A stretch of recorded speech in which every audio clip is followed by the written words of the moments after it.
Hello everyone and welcome to my video. In this video, I'm gonna tell you how to be a Chronomancer in the Whitestar Airship instance. Chronomancer is a great addition to the team that provides support and also debuff. First, I'll talk about the skills needed to play this job. I will then talk about the attributes, Aesir and runes, equips, and finally show you the mechanics and what to do during airship. Let's begin!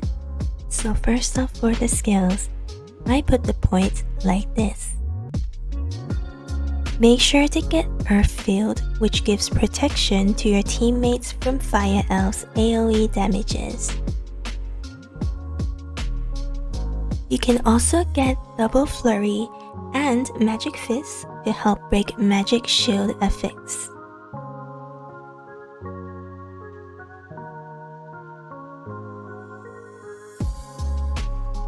Remember to also get Warm Breeze and Summon Elemental to keep up with your heals. The rest of the points are up to you.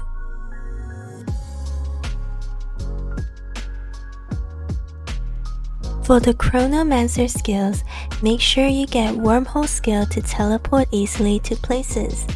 This skill is very useful against Poitata or Dreamy Keishi during the Confine effects. For my attributes, I make sure I max out my Fit for survivability. I also max out my Agi to have more attack speed. I put the rest of my points in. For Aesir Monument, maxing it all is the best choice of course. A useful skill from Aesir Monument is Invisible Space, which allows you to have more range for your skills.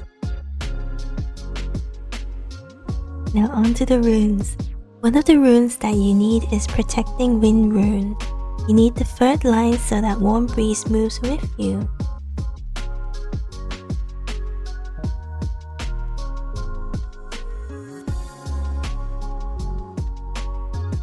Another rune you can get is Field Lord rune. The second line makes it so that you can cast 2 different elemental fields. Sufficient Magic Energy rune is also a good rune to get more attacks in to break the magic shield faster. I unfortunately don't have third line on mine still. Time Streamer Star rune is also good to get as there's a chance to reset Wormhole's cooldown. Unfortunately for me, the chance of that is only 1%, so I don't actually use this skill. For Arcane rune, I recommend using Cunning rune, which protects you from dying from damage exceeding 15% of your HP. If you don't have arcane runes, don't worry, I personally don't think they're necessary for airship as long as you got the main runes and equips. So here are my equips. I use Staff of Vitality with Hand of Light card to have more healing. For headgear, it is recommended to use Orchestra Rising Star and Whitebait Lake Lord card to make less SP build. For face, I use 4-winged Angel to give myself a second life. For mouth, you can use anything. I just use the Kraken Treasure Key for more HP. I wear Fate Wheel and Sins of the Living for faster cooldowns. For tail, you can use Silver Bell for less SP cost too, but here I also use the Jaded Little White Dragon to help stun Horongs when there is Horong effects. For the left side of the equips, I wear RGOP to have poison resist. Don't use Chimeric Star card though because there is a chance to poison enemy. The other cards in the left side is just for survivability. You can use any other cards you feel like using if you don't have the cards I do to help boost your HP. Here are my shadow equips. They all help with survivability and cooldown. If you haven't fully built your main equips, I would recommend focusing on your main equips before you build shadow equips. All your equips will be useless though unless you know the mechanics. In the airship, your auto skills should be Auto Attack and Magic Fist. For my PFE, I put in Energy Coat and Warm Breeze. Let's take a look at what to do in the airship itself. In most affix, when the wave begins, place Earth Field on your DPS so that they don't need to dodge the Fire Elf's attacks. And just PFE to keep healing your teammates. If you need more healing, summon Fire Elf Elemental. If there is a magic barrier affix, start attacking the MVP to help break the shield.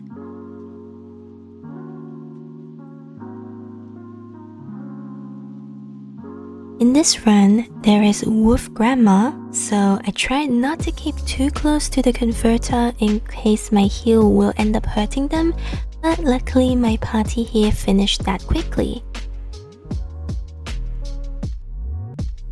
The first two waves generally would be at the front of the ship.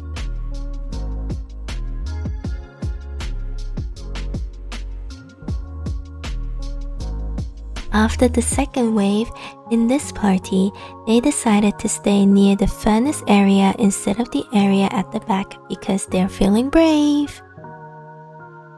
In this run, there is the Horung affix. What I could have done was put Earth Field on the Horungs to stop them from exploding. I didn't know at the time and used the wrong field. Luckily, we were safe from Horung.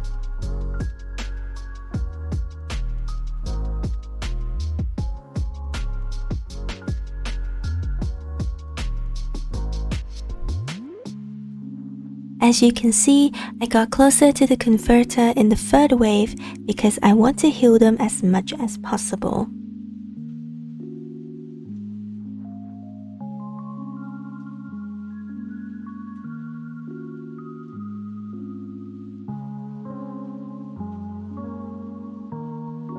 Once the third wave's MVPs are done, you can run to the front of the ship again to finish off the rest of the mobs.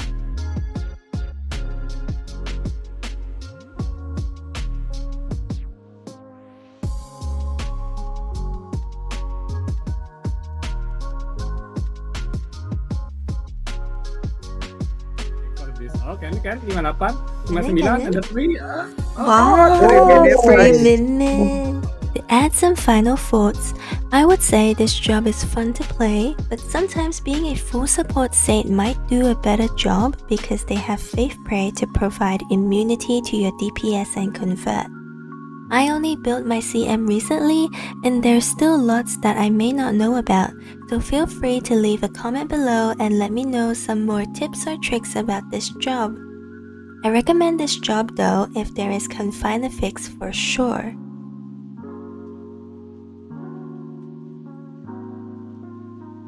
And that's it for my Chronomancer guide for Airship. Hope it was useful for you. Leave a like if it was, and thank you for watching.